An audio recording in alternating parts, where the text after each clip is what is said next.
Imagine you're sitting in a quiet office. Across from you is Sarah, a manager swamped with tension from a simmering conflict with her colleague. Neither wants to meet face-to-face, mediation's off the table, but Sarah still needs help. How do you guide someone to navigate a stormy workplace without the usual tools? Conflict coaching, as Tricia Jones reveals, is the secret weapon hiding in plain sight. Most conflict resolution tries to herd people together.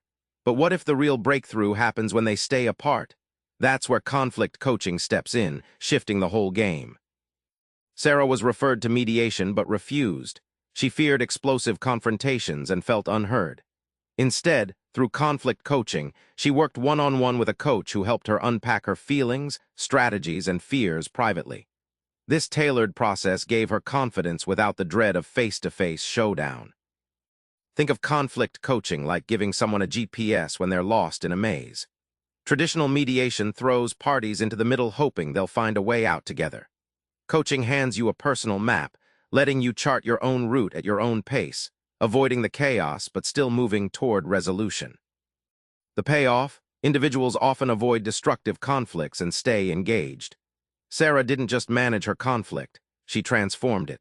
By working alone first, she built insight and readiness that made any future conversations smoother, more strategic, and far less draining than a direct showdown. Conflict coaching isn't just talking it out. It's an art shaped by theory and rigor. It teaches how to disrupt old patterns with proven tools, and it's surprisingly scientific. Jones draws on research from psychology, communication, and dispute resolution, crafting a coaching model that's methodical yet adaptable. For example, she uses active listening and reframing techniques rooted in decades of social science, tailored in live sessions with clients like Sarah to crack entrenched communication habits. Imagine coaching like a mirror. Instead of shouting advice or fixing problems directly, the coach reflects your own thoughts back to you, helping you see blind spots and new options. It's less "do this," and more "what do you notice when you look here?" This subtle shift fuels self-awareness and productive change. At its core, conflict coaching creates space for individuals to choose differently. Awareness acts like a spotlight on old conflict scripts. Once illuminated, you can rewrite your lines.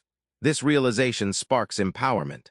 Sarah moved from reactive anger to strategic calm, gaining control over how she shows up in conflict. Okay, so conflict coaching works, but how do you actually do it? Jones offers a concrete, practical model anyone can adopt, whether you're a coach or just trying to handle your own mess. Jones emphasizes first understanding your clients or your own conflict patterns. For Sarah, that meant identifying she avoided confrontation and tended to ruminate silently. This step isn't guesswork. It uses validated assessment tools to pinpoint triggers and responses, setting a precise starting line for coaching. Next comes skill building. Jones guides coaches to assign exercises like practicing assertive I statements or emotional regulation techniques. Sarah practiced framing her concerns calmly, transforming her internal turmoil into clear communication. These bite-sized wins stack up fast, turning theory into muscle memory. Finally, coaching isn't a one-off fix. Jones stresses integrating these lessons into everyday life, at work, with family, even in social spaces.